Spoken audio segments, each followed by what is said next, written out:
السلام علیکم ورحمۃ اللہ وبرکاتہ۔ سامعین کرام، آج کی اس ویڈیو میں ہم نبی اکرم صلی اللہ علیہ وسلم کے دو صاحبزادوں کا ذکر مختصر طور پر کریں گے، اس لیے اس ویڈیو کو پورا دیکھیں۔ تو آئیے شروع کرتے ہیں اس ویڈیو کو۔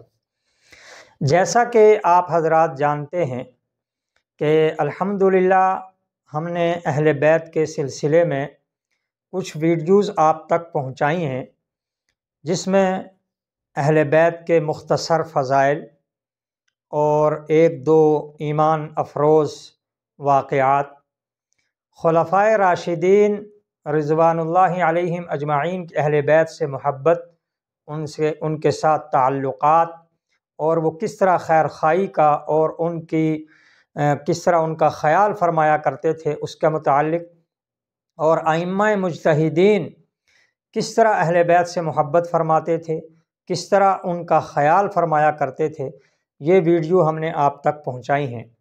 آج سے انشاءاللہ تبارک و تعالی اب اہل بیت کی ایک ایک شخصیت کے نام پر مختصر مگر جامع تاریخی ڈاکومنٹری آپ کے پاس پہنچانے کا سلسلہ شروع کیا گیا ہے، جس میں سب سے پہلے نبی اکرم صلی اللہ علیہ وسلم کی اولاد مبارک کا ذکر ہم کریں گے۔ یہ جاننا ضروری ہے کہ نبی اکرم صلی اللہ علیہ وسلم کو اللہ پاک نے اولاد کی نعمت سے نوازا۔ آپ کو اللہ پاک نے 4 بیٹیاں عطا فرمائیں اور 3 بیٹے عطا فرمائے۔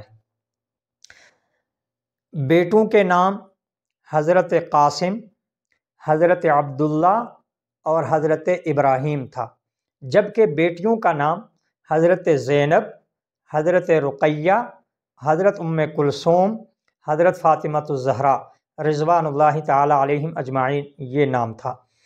نبی سے محبت کا تقاضا ہے کہ ہمیں آپ صلی اللہ علیہ وسلم کے گھرانے کے بارے میں معلومات ہو، آپ کے بیٹے کتنے تھے، ان کے نام کیا تھے، بیٹیوں کے کیا نام تھے، ان کی زیادہ نہ مختصر کیا تاریخ رہی ہے وہ ہمیں معلوم ہونی چاہیے۔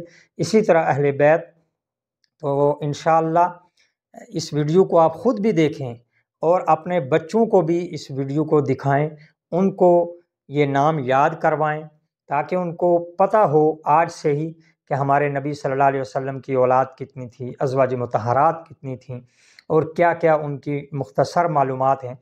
تو آج ہم جو شروع کریں گے وہ حضرت نبی اکرم صلی اللہ علیہ وسلم کے سب سے بڑے صاحبزادے حضرت قاسم سے شروع کریں گے۔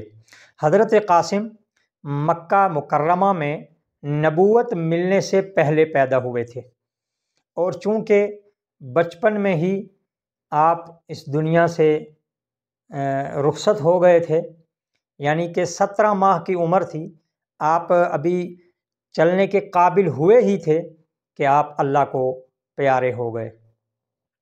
یہ بات بھی ذہن میں رہے کہ نبی اکرم صلی اللہ علیہ وسلم کے جو تینوں بیٹے تھے وہ بچپن میں ہی رخصت ہو گئے تھے، اور بیٹیوں نے زندگی پائی تھی۔ انشاءاللہ وہ واقعات آگے آئیں گے۔ اسی لیے نبی اکرم صلی اللہ علیہ وسلم نے ارشاد فرمایا تھا کہ لوگوں کا نسب ان کے بیٹوں سے چلتا ہے اور میرا نسب میری بیٹیوں سے چلے گا۔ اور پھر فرمایا کہ قیامت میں تمام رشتے، تمام تعلقات ختم کر دیے جائیں گے، سوائے میرے ساتھ تعلقات کے، یا میرے ساتھ جو قرابت داری یا رشتہ داری ہے وہ باقی رہے گی اور وہ نفع بخش رہے گی۔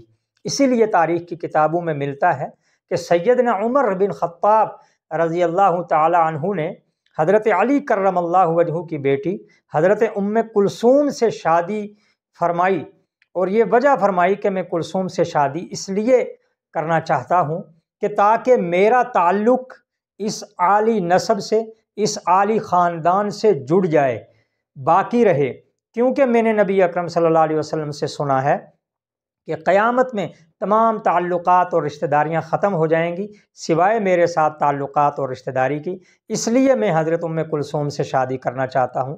چنانچہ آپ نے شادی فرمائی۔ خیر، آپ کا نام قاسم رکھا گیا، اسی لیے نبی اکرم صلی اللہ علیہ وسلم کی جو مشہور کنیت تھی، جس سے آپ مشہور ہوئے، وہ ابو القاسم تھی۔ آپ نبی کریم صلی اللہ علیہ وسلم کے دوسرے صاحبزادے، ان کا نام حضرت عبداللہ رضی اللہ تعالی عنہ تھا۔ حضرت عبداللہ نبوت ملنے کے بعد پیدا ہوئے، لیکن مشیت الہی، اللہ کے فیصلوں کے سامنے کوئی کچھ نہیں کر سکتا۔ آپ بھی بچپن میں ہی وفات پا گئے۔ آپ نے 1 سال 6 ماہ اور 8 دن کی جو ہے آپ کی زندگی رہی، اور اس کے بعد آپ نے مکہ مکرمہ میں ہی وفات پائی اور وہیں دفن کیے گئے۔ آپ کی وفات پر ایک بدبخت شخص تھا، عاص بن وائل۔ اس نے نبی اکرم صلی اللہ علیہ وسلم کو یہ طعنہ دیا تھا کہ نعوذ باللہ، نبی اکرم صلی اللہ علیہ وسلم کا نسب ختم ہو گیا، اب ان کا سلسلہ آگے نہیں چلے گا، اور رہتی دنیا تک ان کا تذکرہ ختم ہو جائے گا۔ یہ طعنہ انہوں نے دیا۔ اللہ پاک نے نبی اکرم صلی اللہ علیہ وسلم کی شان میں سورۃ الکوثر اتاری، اور پھر آپ دیکھتے ہیں الحمدللہ ثم الحمدللہ، اللہ کا شکر ہے کہ حضور صلی اللہ علیہ وسلم کا تذکرہ ہر 400 عالم میں ڈھنکے کے ساتھ ہو رہا ہے، زور و شور کے ساتھ ہو رہا ہے۔ مسلمانوں نے ان کو اپنے دل میں آج تک بسائے رکھا ہے۔ انشاءاللہ قیامت تک یہ ذکر، یہ تذکرہ حضور کا چلتا ہی رہے گا۔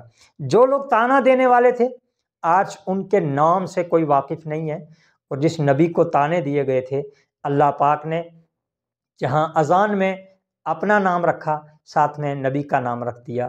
جہاں کلمہ پڑھنے والے کے لیے ضروری ہے کہ وہ اللہ کی گواہی دے، وہاں محمد الرسول اللہ کی گواہی بھی ضروری ہے، کہ اگر اللہ کی گواہی دے گا، محمد عربی کی گواہی نہیں دے گا، تو وہ مسلمان نہیں ہو سکتا۔ اور 400 عالم میں اللہ پاک نے مسلمانوں کے دلوں میں اپنے آپ، اپنی اولاد، ماں باپ، رشتہ دار، عزیز و قارب، تمام دنیا سے زیادہ محبت اللہ پاک نے آج بھی مسلمانوں کے دلوں میں نبی اکرم صلی اللہ علیہ وسلم کی رکھی ہے، اور انشاءاللہ یہ قیامت تک جاری و ساری رہے گی۔ یہ مختصر معلومات میں نے آپ تک پہنچائی ہیں۔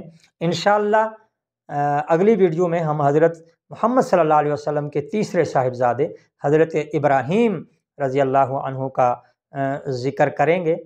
تو اس لیے مجھے امید ہے یہ معلومات آپ کو بہتر لگی ہوں گی۔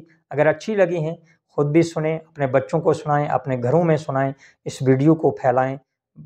انشاءاللہ اگلی ویڈیو میں زندگی رہی تو ملاقات ہوگی۔ تب تک کے لیے دیجیے اجازت۔ بہت بہت شکریہ۔